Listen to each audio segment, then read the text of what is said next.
Hi, I'm Lynn Shay, and welcome to the Don't Go Out There Horror Podcast. And I mean it, don't go out there. In a world where zombies, ghosts, serial killers, and vampires all exist, welcome to the Don't Go Out There Horror Movie Podcast. Back, everybody, to the Don't Go Out There Horror Movie Review Podcast. This is going to be episode 8, and we're going old school on this one, guys. No more slashers. This is going to be this is a genre-changing movie in a different way. We're going to be talking about the 1979 Amityville horror. We're all going to give our general thoughts on, I guess, this movie and the remake, maybe, or just all of it as a whole, real quick. So I hadn't seen this movie until this past week. Shout out to Amazon Prime Video. Yes, it was free. thank you. Whoop whoop. I am glad I didn't have to pay for this. Gigolo. Whoop, whoop. If you ever want a sponsorship, Amazon Prime, we're right here. Yeah. Come on, Bezos. You got plenty of dough. I don't know what to say, guys. This movie was something else. The remake is good, and Yes, it is. This movie is, it's kind of a cornerstone in the new Conjuring 2 movie. They start off with the DeFeos and the killings in the house. So I do appreciate this movie for all that, but I'm not going to get too deep into it. Brian, what's your general thoughts on this movie? Well, I'm kind of in the same boat. I love the remake, honestly, and hadn't seen this until just recently, actually until about 3 hours ago. And I'm trying to look at it objectively, not bring myself too much into it. I've kind of set off the air before to you guys that, movies with demons in it and stuff usually really bothers me. This one didn't.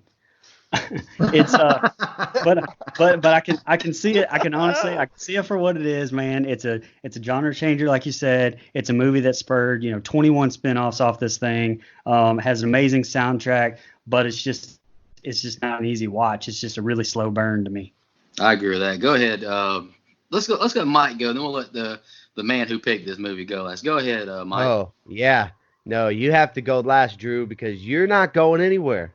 You wanted to watch this movie. This is it. So just shut up. Okay? By the way, that's what George Lutz says about the house in the movie, and then he smacks Roger. Okay, so listen, man. Dude, he smacks the shit up. Yeah, he does. Oh, almighty. Welcome to 1979.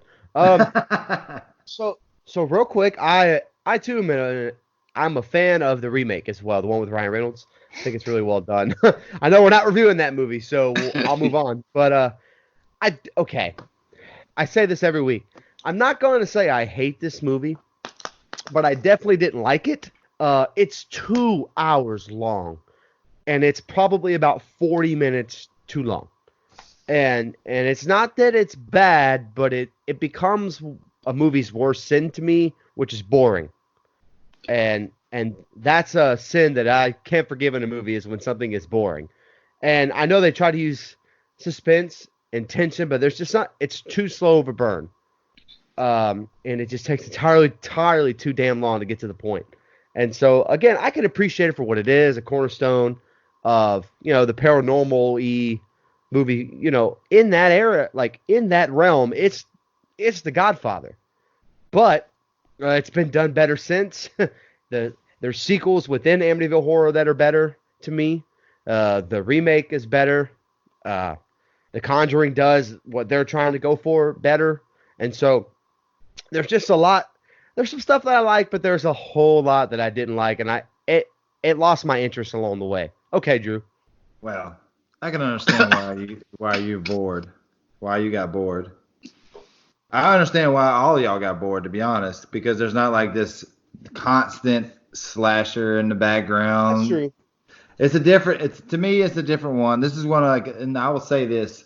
The reason why I wanted to watch this one is because I wanted to bring back one of the first horror films that I actually watched with my grandmother, which kind of got me into it. This was the actual first one. This and The Blob. We'll get there on that one. But it's Wow. one of those movies that I was just like, I really felt myself into it. Like I could feel myself like being the Lutzes, like either the kid or the Right. dad or whatever. Like I'm just like, oh, this actually happened. You know, this is kind of okay, and it kept me in there. And yeah, the 2 hour length was a bit long. It was a bit long. There were some extra scenes that could have just been killed out. But then again, unlike y'all, I watched this one when it would first come out, not the new one. So y'all had like a condensed version on that one. I think that one was like an hour and like 38, 40 minutes, something like Something that. like that. Yeah. But it's just one of my favorites, just because when it was actually done, it was the CG. There was no thing as a CGI. It was all music, setting. So like to me, it just kind of had like a setting of oh my God, this could happen. I could go into this house and all of a sudden at 3 o'clock in the morning, I'm gonna wake up and this stuff is happening. It's still one of my favorites. It's not my top favorite, obviously. It's just one of the movies that I wanted for us to discuss that was different from all the other movies that we were going to talk about the first bit. I'm definitely down to do something different, by the way. Like, I'm not shitting on the idea at all. I No, think it just was a shitting good. on one of my favorite movies with my grandmother, you asshole. Well, yeah. That's kind of what I'm doing here. You told me Scream wasn't horror. So anyway, all right, we can Um, review the movie now. It's okay. yeah, before we do that, I'm just gonna say I wasn't bored watching the movie. I was kind of like, what the fuck is going on, and why are we doing this? I wasn't bored. I was just like, I didn't understand why I was doing what I was doing. But we'll jump into the review. We'll talk about our ratings and all that later. So the movie starts with just shots from outside the house. It's raining really hard. There's lightning. I will give this film credit right off the bat. The house does look creepy in this storm. I'll give it credit on that. The house is creepy. And it's in they're showing Mr. Ronnie DeFeo in the house. He's got the gun. He's shooting his kids. It's showing each kill scene, one by one. Then it goes to outside the house again, and it has a caption come on the screen. It says November 13th, 1974. Mother, father, 4 kids murdered, no motive. Then it shows the police and the ambulance out there. They're all investigating, and then they bring up the 3:15 a.m., which is something important. And I'm gonna go ahead and read this next scene with the family moving in, then we'll just talk about it collectively. Now we're a year later, and the Lutz family are checking this house out. They bring up the fact that they just got married. They go into the extra room with unnecessary jump scare cuts with these gunshots over and over. They go into another room. There's another gunshot flashback. Then they get into this room upstairs, and the realtor seems real uncomfortable. They bring up the fact, George and Kathy, they bring up the fact that a whole family was murdered in this house. But they keep bringing up the fact that it's priced so good. The price is so good on this house. And then it just shows them hugging, and they're outside together hugging, and they talk to the realtor, and they're hugging, and the realtor says, "We'll get it done, don't worry." So, Drew, what are your quick thoughts on those two opening scenes together?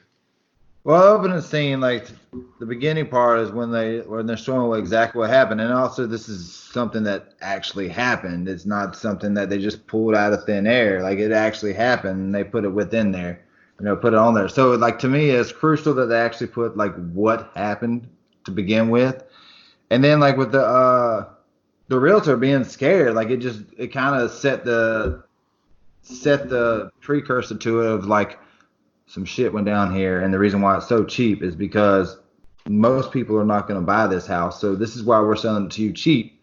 I just set the tone to the story at the very beginning of it with it. Going a year later with the Lutzes coming in. Go ahead, Brian. What's your quick thoughts on these two first little opening scenes? First off, I'll say the same thing. The house in this is great. Same thing I said about the Texas Chainsaw Massacre. I mean, they really did a great job in picking this house. It's iconic. Now, I mean, I'll be honest with you too. Like the kids scenes, like man, it really bothers me. I mean, like having kids and watching that, and it's pretty damn realistic looking. Like that honestly hits me and kind of bothers.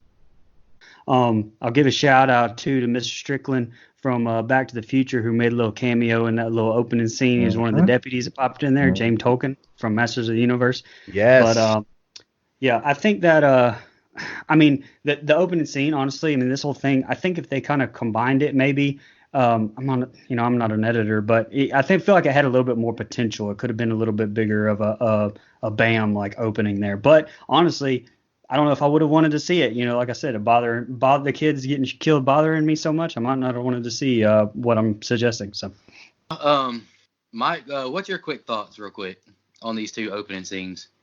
So I don't have a whole lot to add off of what Drew and Brian said. What I will say is I agree with most of what they said. I love this house. I really like the tone and the atmosphere the first scene provides, and it is, to kill kids. I've talked about this in almost every episode. The movies that have the balls to do it, I like it. I know that sounds so weird out of context, but if you have the balls, I'm a fan. And this movie had the balls, so bravo.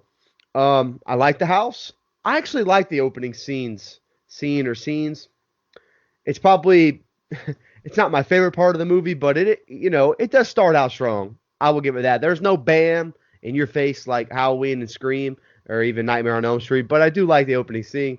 And by the way, before I go anywhere else, Margot Kidder, you sexy woman in 1979,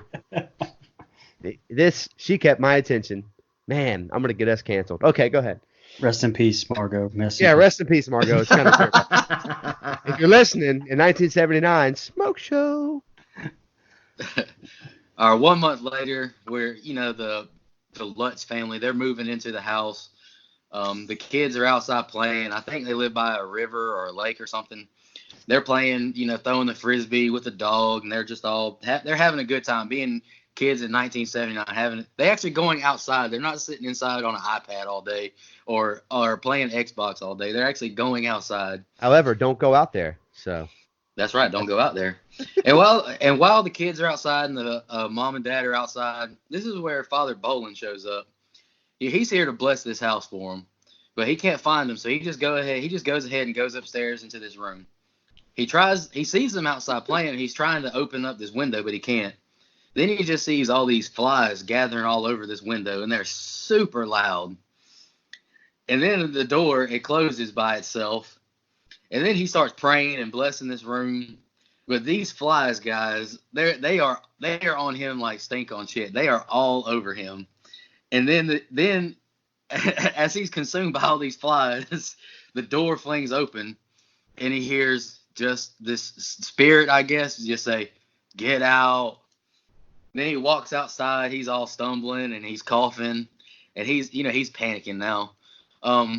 Let's go ahead and give our quick thoughts on this thing, because it was a bit more dramatic than the way you just explained it.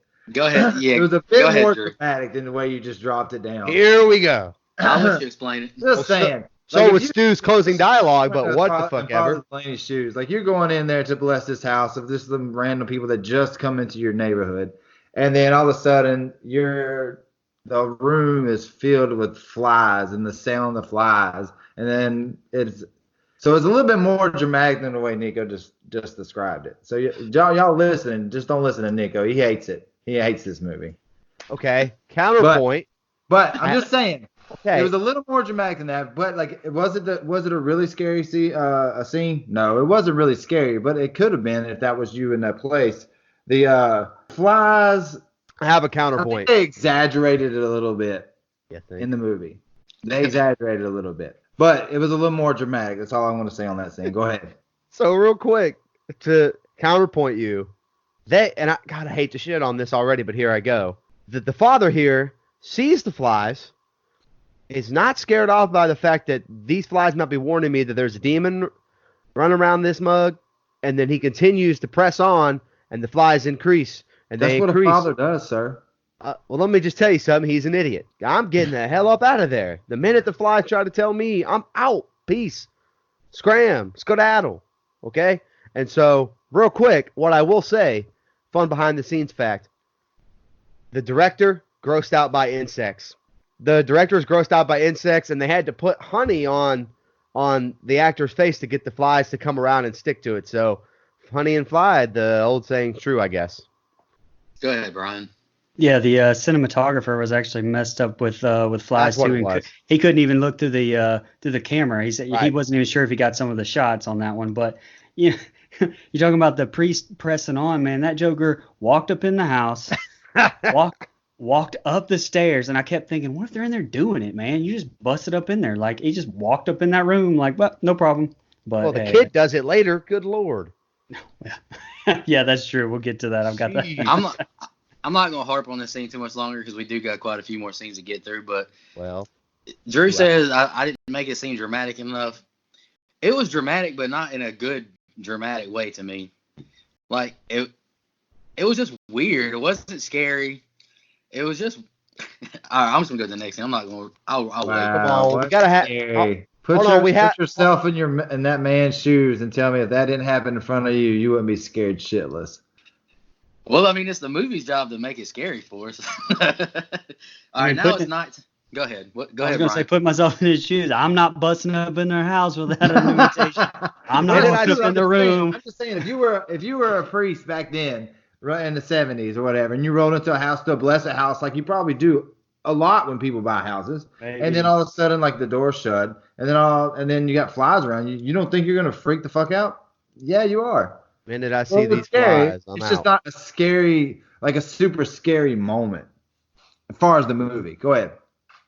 All right, now it's nighttime, and Father Delaney he calls the house, but the phone's not working on Kathy's side. She can't. She hears the phone ring, but she can't hear him talking. And then Father Delaney feels like this wound forming on his hand, and he runs to the bathroom. He's like looking at it. He's like, oh shoot, where'd I get this from? And he's like rinsing water all over it. Then George he tells Kathy that he's really really cold, and Kathy says, well, I think it's a draft from the basement. So they go down there to look, and then their son Matt he falls down the stairs. So George just says, hey, I'll go check it out later. And this is probably Mike's favorite scene of the whole movie. Yeah. Kathy is semi-naked, posing in the mirror when George walks in, and I wrote "sexy time" like Borat would say, Sexy and it says, time. and they're getting it on mom and dad style, and then Amy walks in on them, pouting, "I want to go home." And then the mom takes her back to bed. Then the chair starts rocking with nobody in it, and then Kathy just goes back into she just goes back to bed with George. Y'all got any quick thoughts on this scene, real quick, Drew? No, none here. None here. Well, hey, did you guys notice Margot Kidder's Allen Iverson leg sleeve that she had on when she was walking around the house? Or am I the Sorry, only I one that wasn't noticed looking that? at her. I Sorry, did I wasn't not. looking at her leg sleeve. My apologies. But No. it's whenever she put the kid back to Right, bed. right. No, I know. I'm just messing. So, But right. I'll say before, I got some good stuff to say, but this is not a good stuff to say. But the Margot Kidder, I mean, I didn't look. It's not her just in this movie. Margot Kidder to me is a terrible actress in every movie R.I.P. I've ever seen her in. But Superman, she Yeah, was not good terrible. in She took yeah. me out of Oh, all the yes. Superman movies to me, and she's the same way in this one. I just think honestly, I just don't She's a think she's a very good actress. flat actress. She's very She flat. is. Yeah, Very flat. Oh yeah. just not for me. Just not for me. Mike, you got any quick thoughts? Other than seeing Margot in all her glory, not much. What I will say is I don't hate the scene, okay? And a little bit, okay, so even in this scene a little bit, you can kind of see George's descent Mm-hmm. into madness. Very little. It's very subtle. I think I'm slipping on the name, but the actor who plays George here, James James Brolin. Brolin. James Brolin, does a Mhm. great job as his character, Mm-hmm. in my opinion. And so as you see him kind of start to slowly slip into or back into, spoiler alert, into madness, then I like that. I like the character development in his character. But outside of that, nothing memorable about the scene. All right, now it's 3:15 a.m. and this is the first scene with George at this time. George he gets out of bed and he goes into Amy's room, and he just sees something going on at the boathouse. So he goes outside, takes a dog with him to check it all out. Nothing's really going on, and I wrote down my jump scare stuff because I always got to write that down. And this jump scare is super loud. He sits down to smoke real quick in the chair in the house, and this cat jumps up from the window and just has the loudest hiss I've ever heard. And I was Right. like, really? I was like, really? Come on. That's outside and it's that loud. I'm going to do the next thing, too, and while I let y'all give your thoughts. So the next day, George is chopping up some firewood, and Kathy comes home in their van with groceries for the week.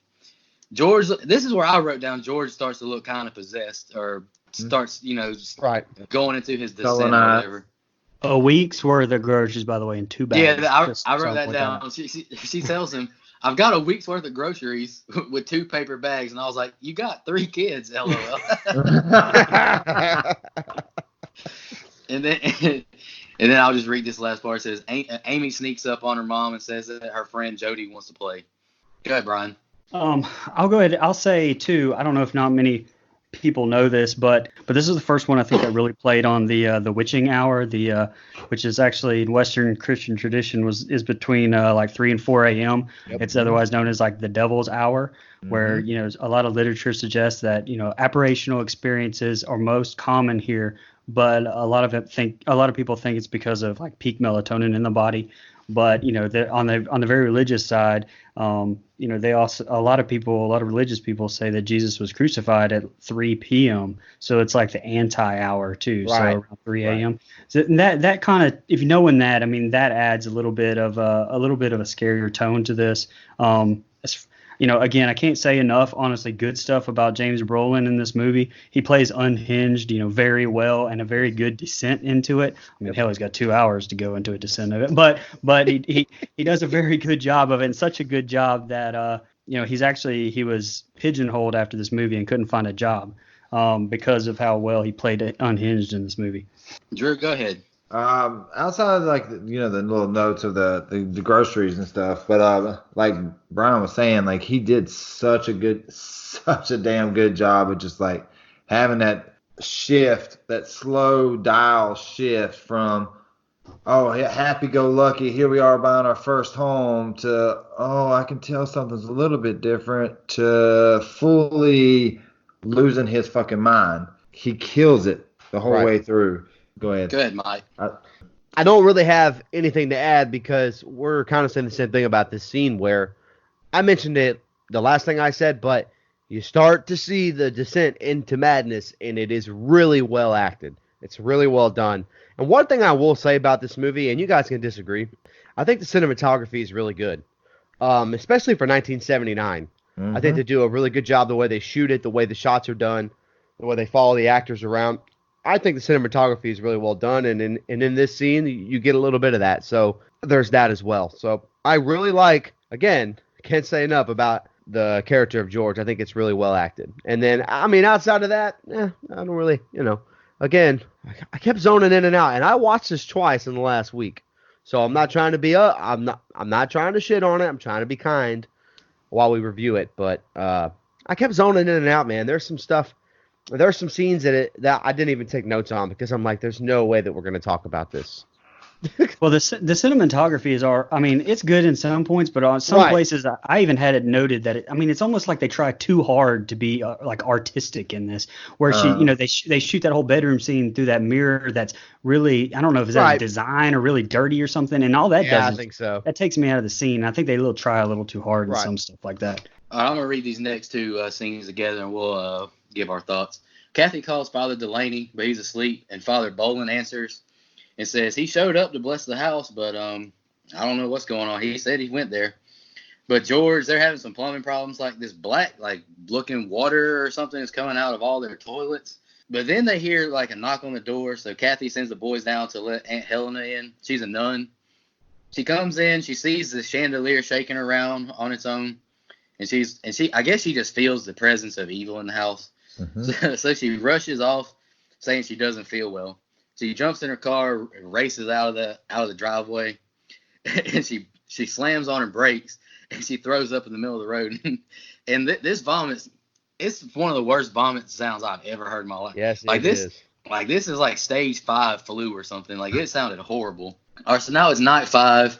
Kathy wakes up, or Kathy comes down to see George by the fire still. He's still cold. And I wrote down that I think that he looks even more possessed right now. Yes. And then he's like being a jerk to her. Kathy sits on the screen. This is like where Kathy's this is just a dream sequence. She wakes up, just yells, she was shot in the head, and it was at 3:15 a.m. Now it's the sixth day. Father Delaney and Bolin this is actually a pretty cool scene to me. Yep. Father Delaney and Bolin are driving back to the house, and this is like where the car becomes possessed. Like, he can't, like, steer anymore. He loses power of the steering. He loses, like, he can't brake. And it's just, like, weaving in and out of traffic. And then you see, like, the hood of the car flies up and they can't see anymore. And they just, like, run over the curb and then finally stops. Then it cuts to Kathy and her brother Jimmy talking. It's, like, for their wedding. And George walks in and Jimmy says, dude, you look awful.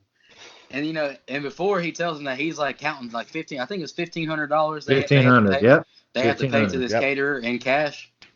And, he's counted this. He's really, really anal about this money. He's counted it, probably 5, 6, 7 times. He's like, I want to make sure this caterer gets his money. But after George walks in and he tells him he looks horrible, they can't find his money no more. They're like, oh, we'll find it later. You probably just put it in your pocket or in your jacket, whatever. Mike, do you want to go first on these two scenes? I want to say I know that throw up sound from some illnesses, from some wild nights out on the town. Anyway, I know that sound all too well, and it's rough. As far as those two scenes go, man, you are right about the scene in the car. It's a cool scene, but outside of that, man, I don't know. A couple of these things, and here's the thing that I'll say about the father. So a lot of the scenes he's in, man, come off as really hokey. And what I'll say to that is I think sometimes, kind of like Scream suffered with Scary Movie being there, that character of being the father in like the priest in a Scary Movie has been parodied so much since I've been alive that I have a hard time taking it seriously.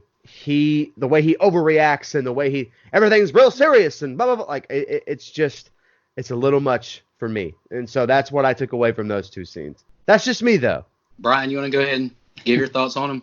Yeah, I got the two priests are driving in a car, and this isn't a joke setup. But but honestly, this is where I think the movie suffered because it's too long and really could be condensed. And the entire priest scene, the whole subplot goes absolutely nowhere in this movie, and you could remove that and save 20 minutes probably of this movie and it not lose anything, in my opinion, to be honest. And so when the nun comes in and what is Margot Kidder's character's name? Anyway, I'm gonna call her Margot Kidder. Okay, Kathy. Yeah. So she's all freaked out and runs out of the house, but doesn't tell her why. And I think that if the nun tells her why, and on top of that, if she could get in touch with the other priest and he could tell her why, you could have I think Margot Kidder kind of getting a little more and more worried, and like kind of play on with the kid talking about the Jody talking to her a little bit more. Now you've got her like, okay, you're getting. You can start seeing where she starts to believe it and starts to kind of believe it. I think it would lead to a little bit more of a realistic character development, I think, with her a little bit. I think that's a way they could have probably reduced the time and made it a little bit better, in my opinion. Go ahead, Drew. Okay, so I'm obviously going to be on the fence the whole night on this one, mostly because I'm not taking this from like a movie standpoint. I'm also taking it as a movie standpoint, but this is, I think, the writers of the movie actually tried to put too many details from the actual storyline. Yeah, I think so. And they try to just put as many details in because, like, okay, the more details we in, people will probably like be more interested in it, and then it like just filled up too much time. Whereas, if it was a book, yeah, details would matter in a book because people are reading it, and you're in a movie, it's different. You can shorten that scene, by taking it off. And I think that's the only thing that hurt this movie here. And the funny thing is like everybody talks about like how it hurts it or whatever, but it was still probably one of the, the budget was $4.7 million and it raked in 86 points. Well, I was going to say, it was the highest grossing independent films ever. The highest grossing independent film for 8 years. So, for 8 years. I'm like with y'all, like now, as we're looking at it now, like a standpoint from where we're at now, it hurt by trying to put too many details Right. in the movie. Watching it now. Yeah, this next scene I think is pretty good. Jackie, the babysitter, she's at the house with Amy, and she's going to like get Amy some like medicine or something, and then she goes into the closet. Then the door slams on her. She can't get out of this closet, and she is freaking out big time, y'all. She is like hammering on this door really hard. It shows a scene. It shows the camera from actually behind her, and you see her knuckles and her hands bleeding. She's beating on this door so hard, and she keeps saying, "Amy, let me out, let me out." But Amy just tells her, Jody says, "I can't let you out." So she's just in there. And then there's a light bulb. There's a light in there, and it goes out, so she's in the dark, and she can't get out of this closet.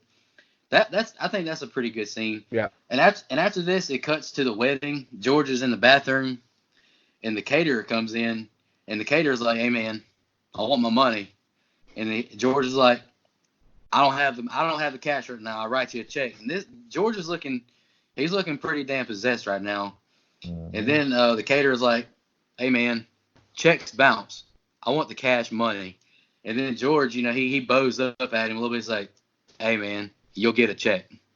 I'm gonna let y'all go ahead and bounce off this scene because this was actually a pretty good scene to me. Go ahead, Brian. I like this scene a lot, actually. Well, I'll say the babysitter scene to me is the best scene in this movie. Like I think that Yep. I think so too. it could have been shot today. It's great. I think Yep. the tension is good, and honestly, this is the only scene I think could have been longer. And that's what I have a problem. That's the biggest problem with this movie is that when you have a scene like this that's so good and has such good tension that you're building up, it's just bam, it cuts to another scene that's just during the day or another part of town, and it's just not the tension's gone, and I think that takes me out of it a little bit too. But I loved the scene. Go ahead, Drew. Yeah, this is absolutely my favorite scene of the movie. Like Brian said, I think it could have been extended a little bit. I think you should have played upon that like tension build up and like kept it going, and then slowly brought it back down to like okay, everything's good now, and then you could like rotate back in. Yeah, definitely my favorite scene of the whole movie. Her just beating on that door, freaking out, and she's just like, "Oh yeah, Jody won't let me let you go." I agree with you, both of you, 100%. This is my favorite scene in the movie. It has the most suspense. It has the most tension, and you touched on something about George looking even more and more possessed. Man, Kathy won't let him forget it. She's told him numerous times how rough he looks, and she kind of. I think she does that maybe 3 or 4 times throughout the movie where, man, you look, not, just saying, she kind of looks like crap. And later someone else mentioned it and he's like, yeah, there's a cold going around. I thought that was kind of funny. But anyway, no, I like the scene. It's, again, I think we're all, well, maybe not Nico, but the three of us are in agreement. It's best scene in the movie. No, I like that scene the best too. Yep. Now after this, we flash back to the house, and as soon as they get back from this wedding, the boys they go inside, and the mom's telling them to go to bed. They're like, "But we're not tired." And then they hear the babysitter Jackie crying from the closet. So they run upstairs and they open the door, and she's crying. Her hands are bleeding, and they're like, "What's going on? Why are you in there crying?" She's like, I couldn't get out. And George says, "Well, there's no lock on this door. Why couldn't you get out?" And she said, "I don't know. I just couldn't get out." And then they asked Amy, was like, "Why didn't you let her out?" And she said, "Well, Jody says I couldn't let him out." So then the boys are right there at the opening of the door. And I think this is probably my either first or second favorite part, actually. And George he yells at the boys and says, "Aren't y'all supposed to go to bed?" So they run off to bed. And then George looks at Kathy and says, "Your kids need some goddamn discipline." I laughed, but I thought it was really good. And then Jody tells her mom, or Amy tells her mom that Jody doesn't like George. So George, freaks out and now George can't freak out because he can't find this money. What's y'all's thoughts on this part? Because I thought this was probably, I guess that's all together as one scene for me as my favorite. Go ahead, Mike. All right, so real quick, I have a question for all three of you. Do you think this movie started the imaginary friend trope for the child as far as like these kinds of movies? Because this is the first time I've ever seen it. Well, I mean, I've seen it before, but this movie's in 1979. So when you go back that far, there's a lot of like haunting movies that have the best friend has that imaginary friend. And so I think that kind of set the standard for that's a way to kind of, make it even more creepy. The minute you bring kids in, man, it is 1,000 times creepier. I mean, I just observed that. But as far as the scene goes, I think George is freaking hilarious in this scene. I know it's probably unintentional comedy, 40 It's something literally years what later. every stepdad thinks sometimes Oh, of I know. kids. That's what I kept thinking. I was like, I'm these just saying, freaking guys. it happens. Right, There's moments like that. You know, I'm a stepfather, so I mean, right, it's like there's moments that's why you're just like, oh man, you just don't discipline them like the way you need to. So like you can relate to it right, in right. a No, way. I get it. He was great. I thought it was awesome.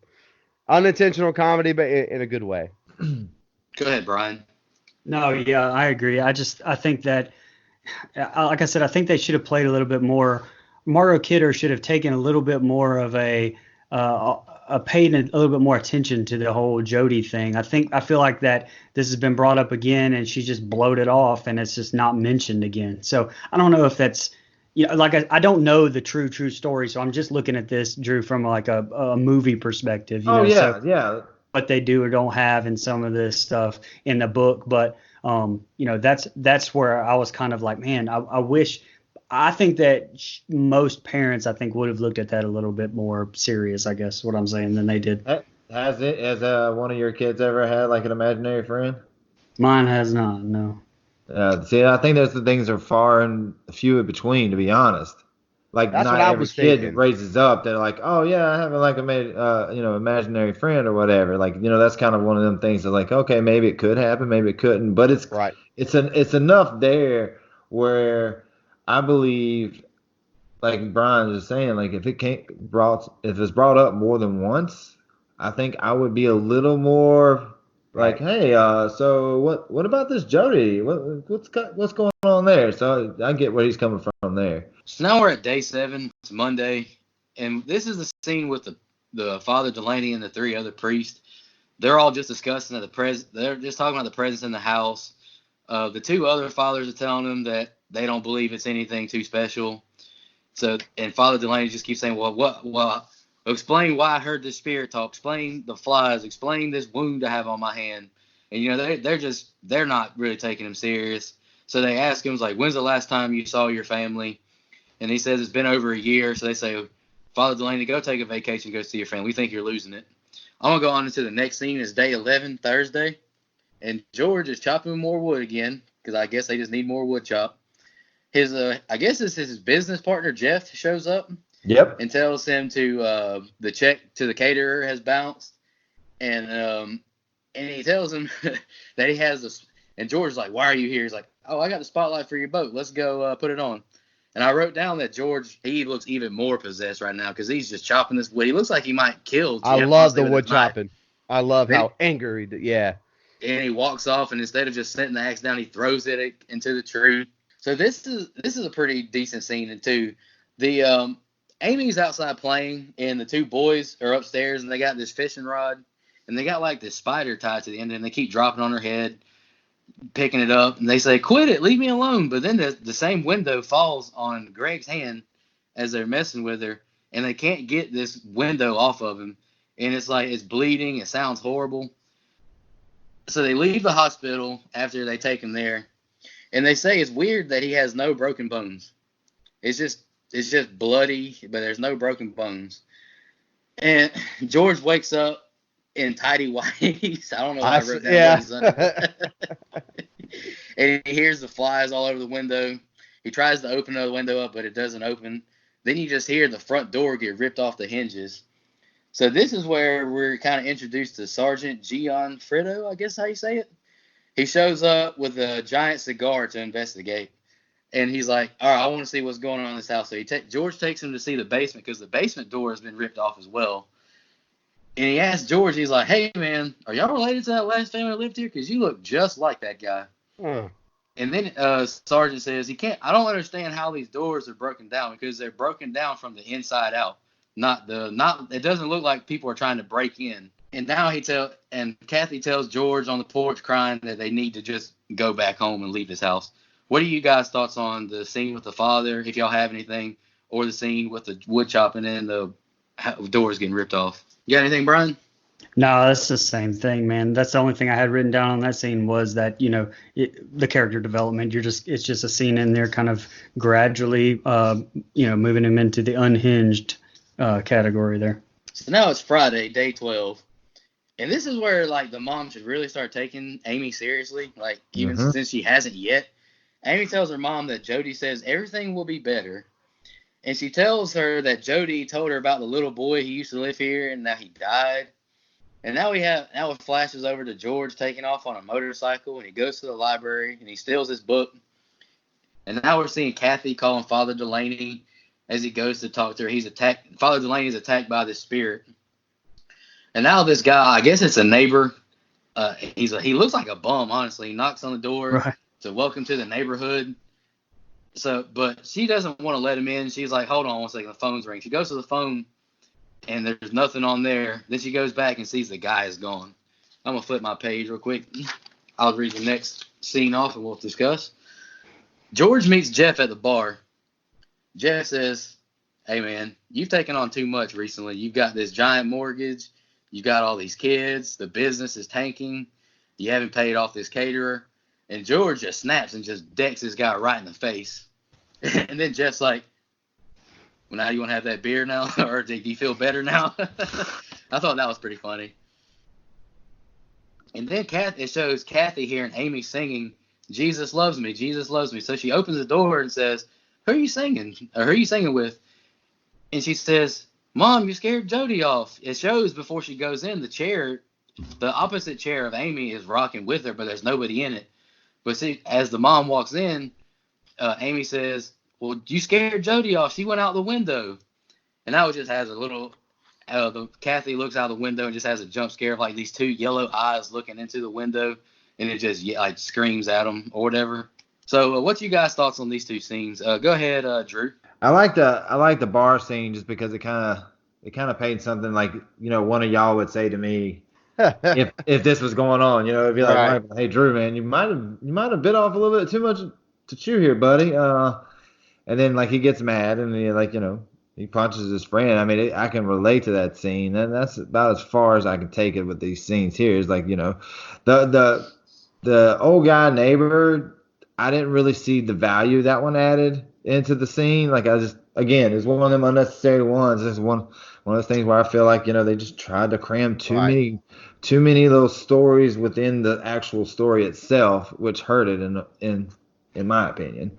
Outside of that, that's really all I got with these two. Go ahead, Brian. Yeah, as far as the bar scene goes, I've got it because I thought it was weird wording, and maybe I heard it wrong, but it say you look just like that kid from that killed others.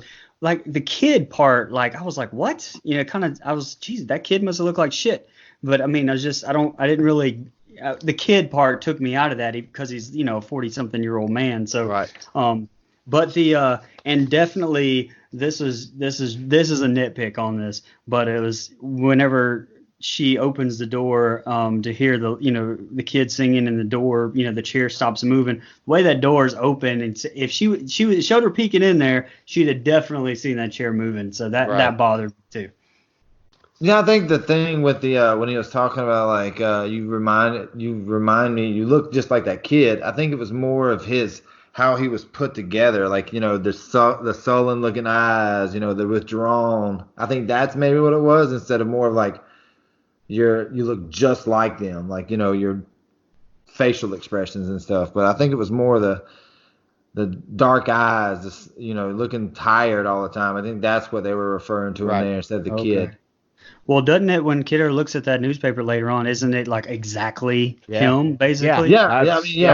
That's I don't know. It just kind of, it was weird wording to me when he said kid. It just was like, what? Right. Anyway, I get it. No, I mean, I don't have a whole lot more. I was literally going to say exactly what Brian said. The kid line, which I found kind of out of place, but I guess it makes sense. Like after Drew explained it away a little bit, I actually liked the scene where you see the yellow eyes. And I know a lot of people might find that a little hokey, but I actually thought it was really good. As far as just, kind of pulling me back in. Like I said, I'm in and out of this movie. And that's something that can kind of pull me back in and regain my interest. So I actually liked that scene. I thought it was really well done. So the next part of this movie is just Jeff, Caroline, which is Jeff's wife, and George. They're all talking about what's going on at the house. George telling them there's weird stuff going on. Caroline says, I think it's witch-like stuff. But Jeff says, hey, you and Kathy just need to go. Y'all just need to get out and have a date. You're just stressed out. You got all these kids, this mortgage. Just go out on the town. Caroline and Jeff, they volunteer to watch the kids. But they're down in the basement, and they see the dog, like scratching at this wall. And then this is where Caroline's like, she's like freaked out a little bit. She's like knows more than she should know, I think. She tells him this is where people were buried in this basement. So she takes I don't know, I guess it's like a sledgehammer or something. She starts hammering this wall, and the dog's been scratching that. He says that's where all the rooms the bodies are. So this is where George actually starts beating it too. Mm-hmm. And then it's like Caroline, she gets possessed and she starts saying, "This is the passage to hell." in Father Delaney's voice too. That was a nice touch. I didn't know that. It wasn't just any voice. It was Father Delaney's voice that she yelled it out in. See, I didn't know that. So that does make that a little bit better. I really didn't know that. They go upstairs. They notice that the cross they hung up is upside down.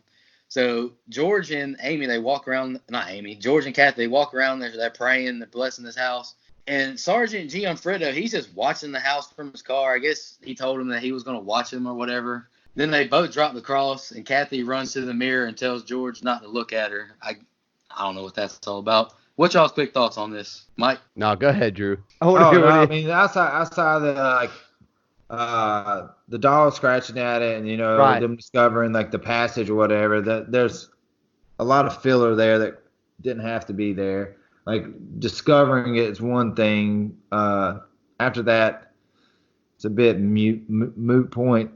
That's kind of it. I mean, you discovered it, you've seen it there, and then there's some others. I mean, it could have just kind of left it there to the but yeah, that's about it. Outside, I thought it was really cool how they if you wasn't really paying attention to it, you would have never known that she screamed that out in Father Delaney's voice. You would have never known it was his voice. Right.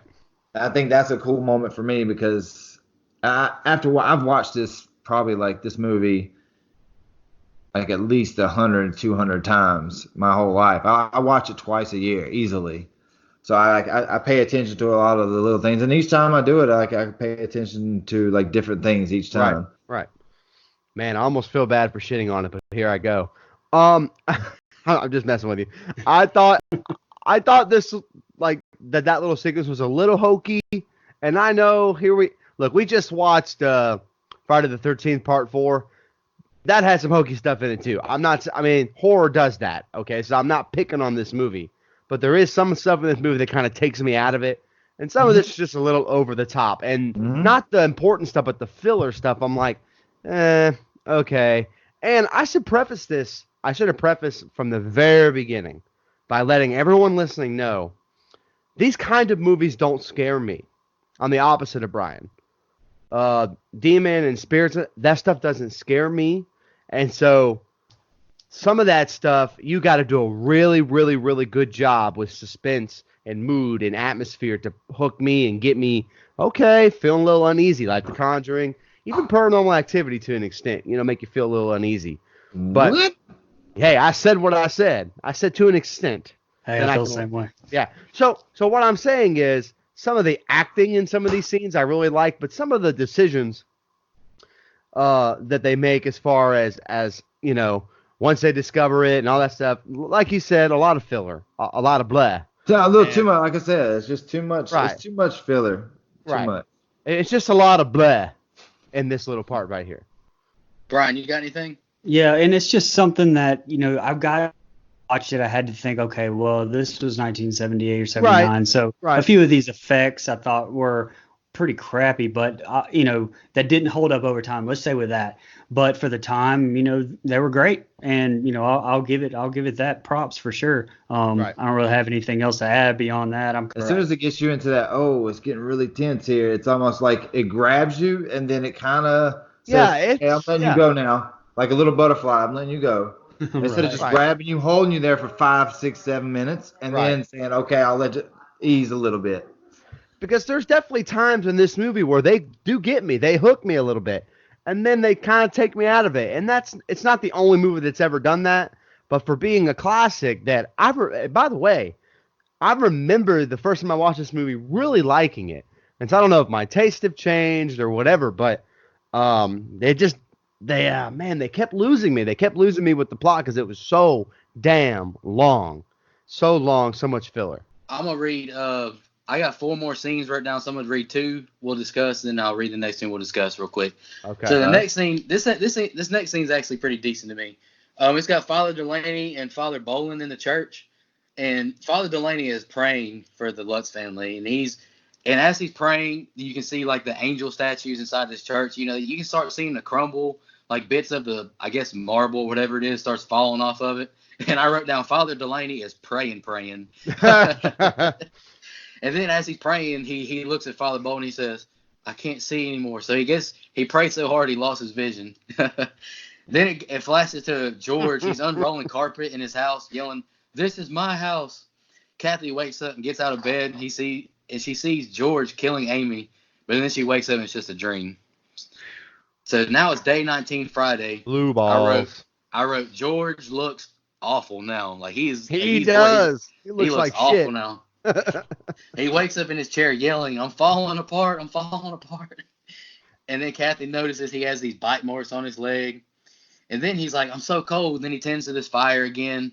And this is where George slaps the shit out of Amy because she's like, George, let's just leave this house. Let's just leave. I don't want to be here no more. So he slaps the hell out of her. And now you wanted a house. You just sit right here. Yeah. Now we're at Kathy's at the church looking for Father Delaney. Father Boland tells her that he's on vacation. And Father Boland finds Delaney. He's sitting on a bench. Like, I guess he's like looking at the river or whatever. And he's just mute and quiet. You can't see, I guess.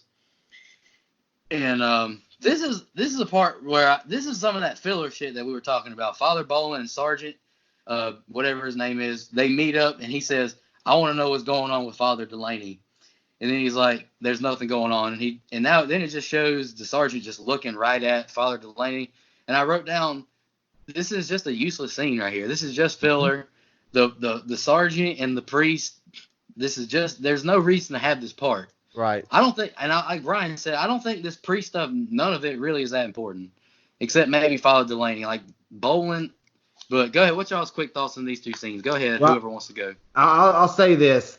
The Father Delaney stuff is important to the original story.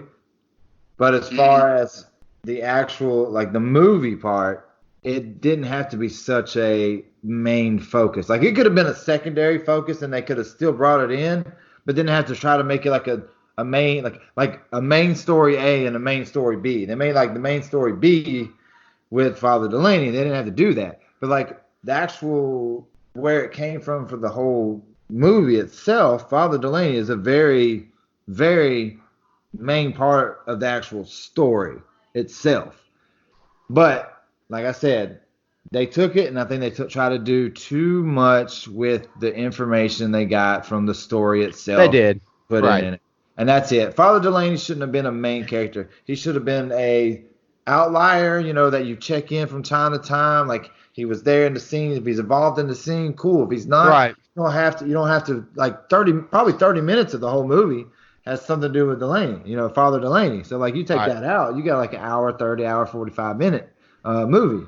Right. No, I agree with you. Some of the side story with with Father Delaney and the other priests, like it takes me out of the suspense of the scene. And I know sometimes you need side plots, side characters, all that stuff. I get that. Fully fleshed, developed characters. I'm okay with that. However, it takes away from this movie, which I feel, as we've seen in the remake, this story can be told quicker and done really well. And it kind of hits you bam, bam, bam, bam, bam. And when you think about the horror genre, not suspense, horror. When you think about the horror genre, a lot of it hits you bam, bam, bam, bam, the good ones. And so I feel like it's just kind of missing that. And so it's, again, not to harp on it, but I agree with you, Drew. It just, some of the father stuff is just too much. It's too much. Go ahead, Brian. Well, as far as the father stuff goes, I mean, in my opinion, looking at it from a movie standpoint, not a story standpoint, but a movie standpoint, you've probably got some people that, you know, I mean, The Exorcist came out 4 or 5 years before that, and you know how much of a pivotal role the priest played in the original Exorcist. So they were probably honestly trying to, maybe mimic that a little bit, maybe try to find some of that magic, and it just kind of fell short. The scene, I will say, the scene with him getting slapped, or with him slapping Margot Kidder so hard, that was a very tense scene, and another example of, all right, and then boom, you're cut right out of that, and you're going to the library. So I mean, that's something that Right. I feel I like agree, man. they got wrong with this. And by the way, I feel like the go funny ahead. thing, though, like where they miss at on the original, they actually hit home runs on the Yeah. remake. They do. No, they do.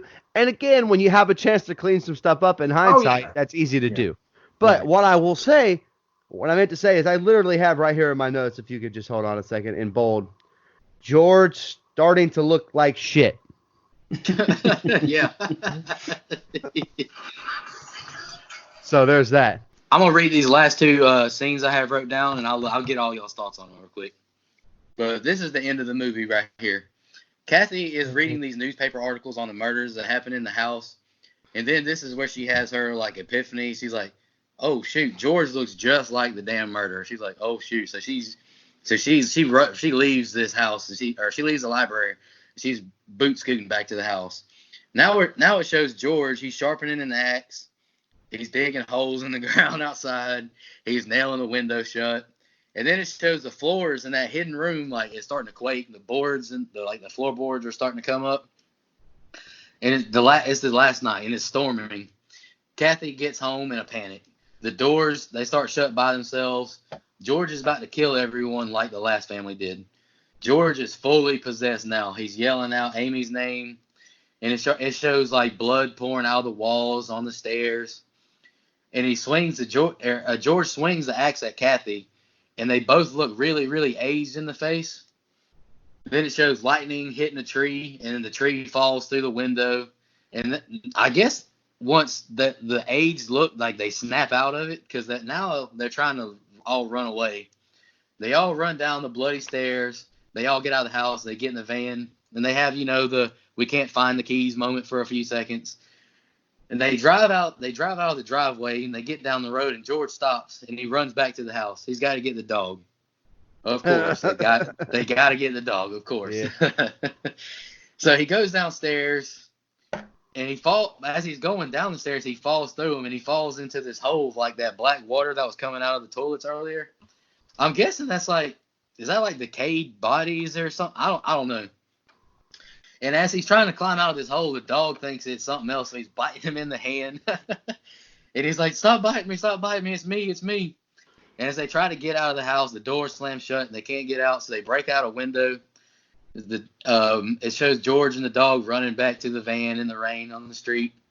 And they get in the van, and they take off. And then the caption on the screen says, the family left the house and all their possessions and moved to another state and never returned. Mm-hmm. And that's the end of the movie. I'm going to let Brian go first, then Mike, and then I'm going to let Drew go last. Hey, I'm going to go ahead, and I will give this props over the remake for not killing the dog, okay? Yes. What we'll do with that.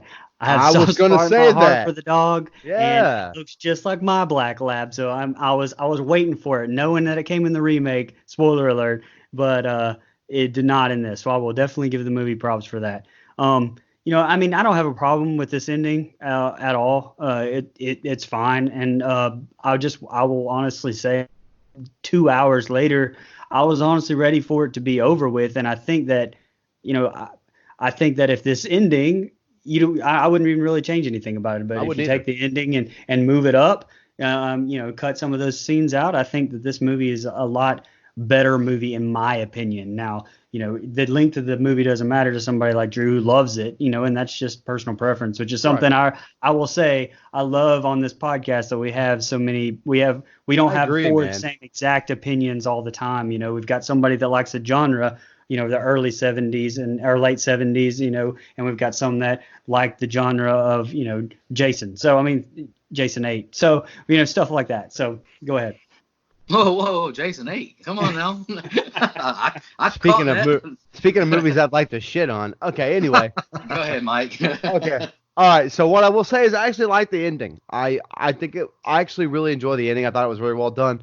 I will say I was kind of like you. I'm like, okay, Let's get to the ending. However, once I got there, I enjoyed the ending. I thought it was really good. I like the ending. It got me back into the movie once it starts happening, and the suspense, and this is what I will say. I thought Margot Kidder actually showed some emotion here. She's actually showing some chops a little bit, and I thought she was good in this scene. I thought George was again the best character in the whole movie. He's good here, and so again, not to babble on, but outside of the scene we mentioned earlier, this is probably my second favorite part of the movie. Not because it ended, although that didn't hurt. It didn't hurt. I definitely liked the scene. By the way, I meant to mention it earlier. The reflection scene with George, that's actually the actor's brother. On the other side, they used him real quick for that I didn't scene. know that. So, I Go didn't ahead, even know Drew. that. Give us your thoughts, Drew. a little tidbit. Oh no, I absolutely love the ending. Love the ending. It's one of the favorite parts of the movie. I'm like Mike. It's probably my second favorite of the whole movie is the way they ended it. It's very intense. It's one of the few times they actually, they're like, okay, let's grab them and let's give them a ride. Let's end it on a high note, and then bam, hey, they never came back and reclaimed their stuff, and they moved to another state. The end. Yeah, No. before we get into our general thoughts, because we don't really have a final kill or a good kill, Yeah, there's no bad kill. kills, really. So Well, I mean, it's the favorite scene. That's about it. Right. well, this is how I'm gonna. Before I get into my rating, this is how I'm gonna describe this movie. It's kind of like, like I said for the Chucky movie, it's kind of like a buffet. It is. And I'm gonna compare this movie as a buffet. As the very beginning is like where you go to the carving station. This is where you got your turkey, your steak, the good stuff. All of the middle are horrible sides, for the most part. And the very end is a dessert bar. And I think this movie starts off good and it ends good. But there's a lot of stuff in the middle that I think I'll wait. The middle of it could, if the middle was working on a little bit, this would have been a good movie. But now let's just jump into our rating and general thoughts. Who wants to go first? Okay, Brian. Oh, I'll you're just giving it to volunteer. me? I'll just volunteer you. There you go. Or I'll Oh. go first. It doesn't matter. Well, I got Oh, a few well. I got a few facts, man. If you'll give me a There's couple some of good those. facts around this movie. By Yeah, the go way. ahead. I don't have any fun facts. Y'all go ahead. Right. I forgot about that. I didn't write any down. So I've got that Brolin was offered this role, but hadn't even read a script yet because there wasn't a script yet. So he just read the book, Amityville Horror, the real story, and loved it and signed on. I mentioned earlier that he was kind of pigeonholed after this and couldn't find a job, but he was smart enough to put in the contract where he got 10% of the gross sales from this film. So he ended up with $17 million from this film, huge back then. Right.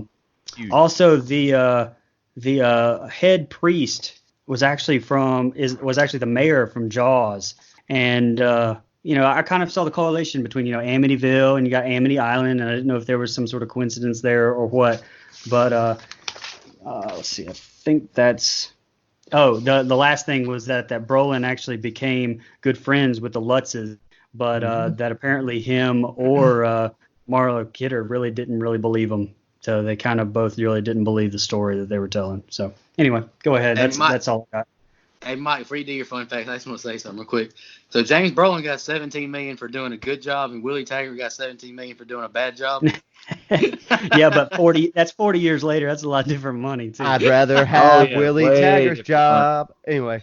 Go ahead, Mike, if you got any fun facts. No, I kind of used my fun facts already, and he took two of mine, so we're good there. What I will say, again, I like the beginning, I like the end. The middle is like, I'm gonna use a different analogy. So let's say you like Oreos, and you're a real big fan of the actual like chocolate cookie part.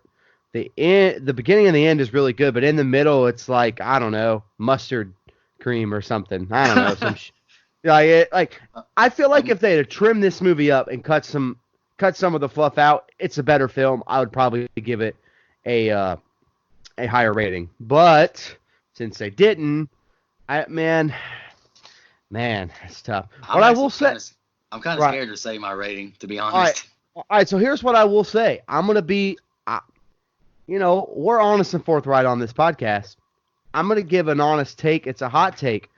I'm actually, I don't fully believe the story behind this movie. And so it doesn't scare me probably like it should. Mm-hmm. Okay, I feel like if I was a full belief in the story being told in the original story, I felt like it might scare me a little bit more. But since some of that stuff since then has come out as bunk, to be polite, it doesn't hook me like it should. I'm not saying all paranormal stuff. I do believe in some stuff, but this movie, there's been some stuff to come out since this movie and since they told their story that kind of disproves that they were, that a lot of this stuff happened to them. So you can look that up on your own time. That's just my hot take. So anyway, that affects my rating a lot. And so, but I will say, I'm still going to give it, Drew's going to shit on me. It's okay. I'm going to give it a 5.5. 5.5. And let me ask you this: is the 5.5, is that mostly because it doesn't like keep its luster over the years? I think a lot of it is the genre movie doesn't normally scare me. Is really what it is. Okay, no, I'm fine. I was just wondering, like, for me, that's the reason why I actually don't have it ranked very high up in my ratings either. Like, Right. I really enjoy this movie, Right. and I think a lot of I it don't has to hate the do movie, with, by the way. I really don't. yeah, mine is. I think a lot of it has to do with like the emotional factor of it. Like I spent so much time with my grandma. Like this is one of Right. the few Oh, of movies course. that we went. So like I have like an emotional tie to the movie.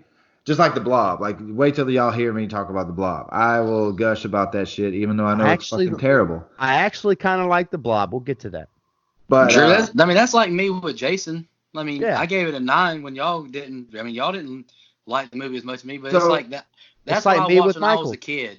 That's what I watched when I was a kid, and so I totally understand how you feel. But go ahead, keep going. so I want to say that did y'all know that they actually did not film this at the actual Amityville Horror House? Right. Right. It was actually filmed somewhere else to look like the house. They didn't have permission to actually film there. They just like didn't want the hoopla on it.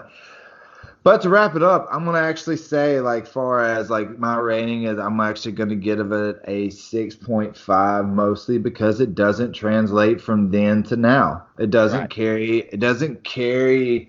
Over the decades. It doesn't give me that same impact I had when I watched it for the first time. Maybe it was because I watched it for the first time when I was 7, but still, like, Right. good movies are good movies. If they're a good movie then, I feel like it should be a good movie now. That's why I give it a 6. Brian, do you want to go? Or do you want me to go ahead and go? No, I can go.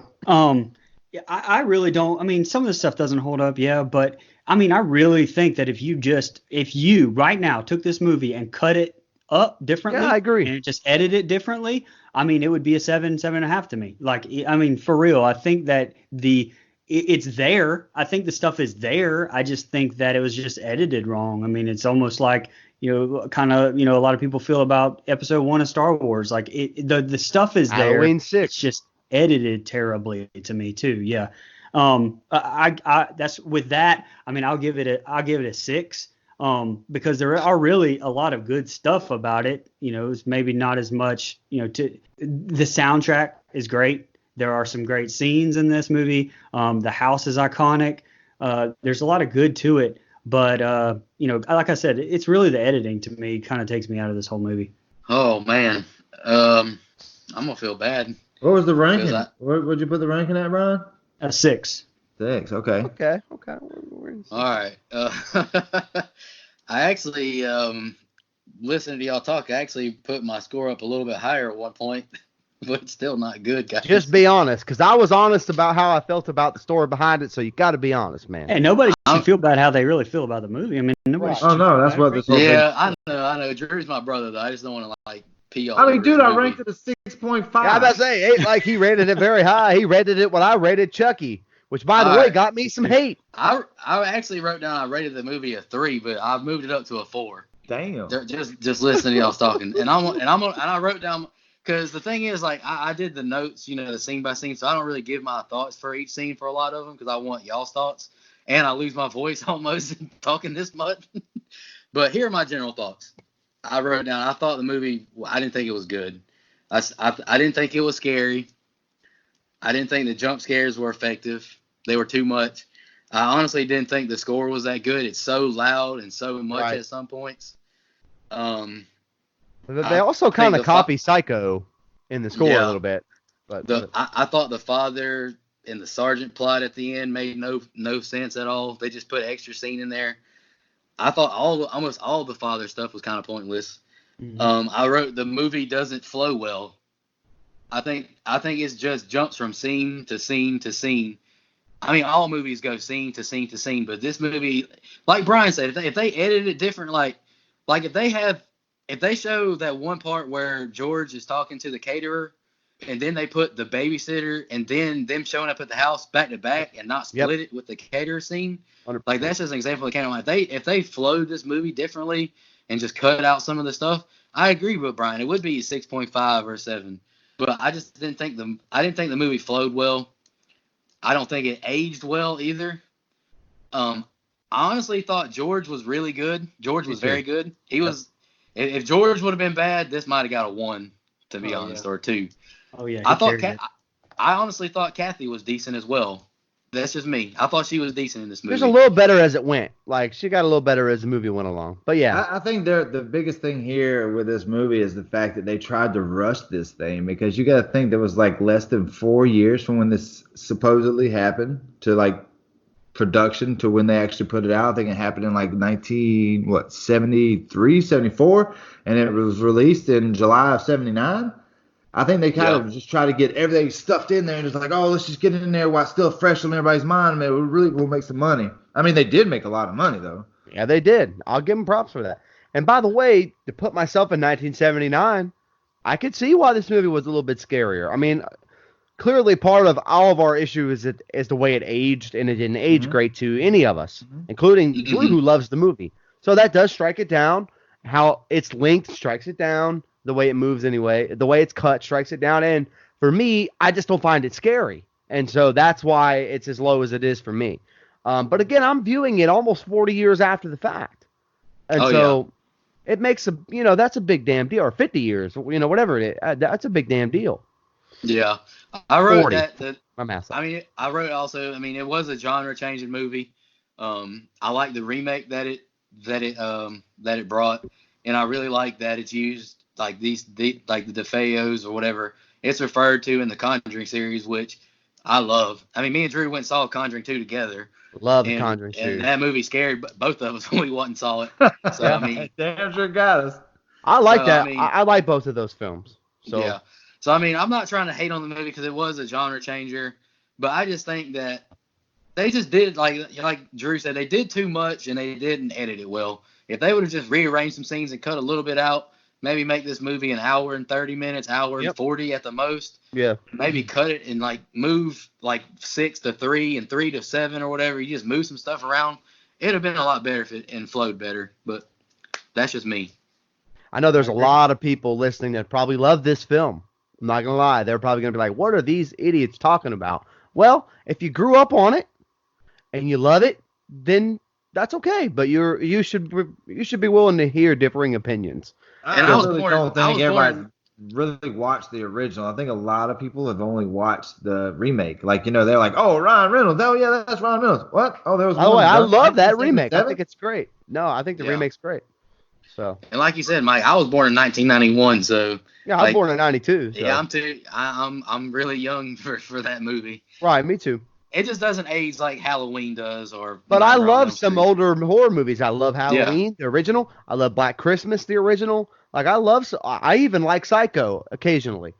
So again, I like some older horror. Hell, I'll pop in Nosferatu. Bet. I'm serious. But anyway, no. So again, to me, the movie just doesn't age that great, and it's kind of unfortunate because it spawned a good franchise. There's some sequels in this franchise that I actually like that other people shit on. So, I mean, again, it's all about taste and what you like. But my favorite of the franchise, I don't think we're going to do. There's so many. Can we please not rank this franchise ever? There's 16. I Yeah, didn't I'm even know good. there's 16. There's I'm good. 16 spawned off this. I'm good. Love, enjoy. My favorite off the top is the remake from 2005 with Ryan Reynolds. So, It's Same. this one and then remake. yeah. Okay. Well, that's okay. Brian, Drew, y'all got any quick final thoughts? No, I'm good. I got everything I got out. I'm glad you're not mad at me, Drew, because you know I love you, brother. Okay. Oh We still no, love there's you, no man. way I was gonna be mad. I knew that this was actually gonna. It's kind of like everybody just assumed like I was gonna shit on Scream because my stance on it. Like I love the movie. I love this movie too, but I'm also one of them horror guys that I'm just like, I can watch a movie, I can love it, but I can also be honest at the same time of what somebody else sees about it. Oh yeah. Oh yeah. Right. I agree. I understand. Yeah, and I think that's why a lot of people listen to this because nobody wants to listen to four people just say the same thing over and over again. I mean, it's a good thing that we have four different I agree, opinions man. on a lot of I different agree. things. So, I don't always need confirmation bias. Like it's not something I always search out for. well, I No. mean, and plus we're all adults enough to know, Right. hey, this movie is one of my favorites. But I know it sucks a little bit. I know it Oh, sucks I a little have bit in those. some Yeah. I have parts. plenty I of mean, those. I have a lot of those too. Right. Right. Also, y'all better be listening and really careful this episode because we're gonna drop a question for y'all to answer. That's right. Win a free shirt. Like if y'all could see Brian's shirt he's got on over there. It Well, looks they damn can't good. see it because this is a not a It's visual medium. DGOT shirt, and you can We be one of tweeted the it first earlier. people to have it. Oh, Besides that's right. us. Yeah, so stay tuned, guys. We're gonna be giving away some T-shirts over the next few episodes, and yeah. So next week it's either gonna be I know you did last summer or 30 Days a Night, whatever. We'll discuss Whatever. it. Right. Yeah, we'll figure it out. We'll tweet it out once once my man Brian picks it. Right. But hey, thanks for tuning in again. Go subscribe to us on iTunes. Give us 5 stars. We really appreciate it. Thank you. And go follow the Twitter account, and Instagram and Facebook are coming. We promise. Appreciate it, guys. Y'all have a good one. Good evening.